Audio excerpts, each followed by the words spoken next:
ஓம் சாய்ராம். என் அன்பு செல்லுமே, ஏன் நமக்கு மட்டும் இப்படிப்பட்ட நிலைமை?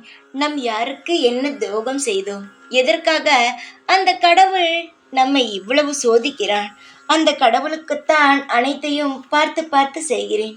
என்னிடம் பணம் இல்லை என்றாலும் அவனுக்கு நான் செய்ய வேண்டியதை சரியாகத்தான் செய்து கொண்டு இருக்கிறேன். என்னை ஏன் சோதிக்கிறாய் என்று நீ கேட்கிறாய். ஒவ்வொரு பொழுதும் நீ கேட்கும் கேள்விகளுக்கு அனைத்தையுமே நான் பதில் தந்து கொண்டு தான் இருக்கிறேன். என்னுடைய தங்கமே, உன்னுடைய வாழ்க்கையில் நீ மிகப்பெரிய சிக்கலான ஒரு நிலைமையில் இருக்கிறாய். எப்பொழுது அந்த சிக்கலிலிருந்து தப்பிப்போம் என்பது உனக்கு தெரியவில்லை. ஆனால் தெரிந்தால் நன்றாக இருக்குமே என்று நினைக்கிறாய். தங்கமே, உன்னுடைய வாழ்க்கையில் நான் மிகப்பெரிய ஒரு விஷயத்தை செய்ய உள்ளேன். அதாவது, இந்த சிக்கலிலிருந்து எப்பொழுது விடுபடுவோம் என்று நினைத்தாய் பார்த்தியா? அந்த சிக்கலிலிருந்து உன் வாழ்க்கையை நான் விடுவித்து உன்னை ஒரு சுதந்திர பறவை போல சுதந்திரமாக பறக்க வைக்கப் போகிறேன். தங்கமே, குழம்பாதே. உனக்கு சொந்தமான வாழ்க்கை உன்னை சேரப்போகிறது.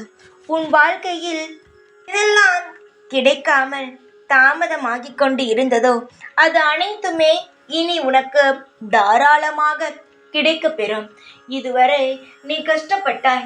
எல்லாரையும் பார்த்து ஏன் எனக்கு மட்டும் இப்படி ஒரு வாழ்க்கை என்ற கேள்வியை எழுப்பிக் கொண்டே இருந்தாய். ஆனால் இனிமேல் உன் வாழ்க்கையில் வரும் அனைத்து கேள்விகளும் நல்ல ஒரு கேள்வியாகத்தான் இருக்கும்.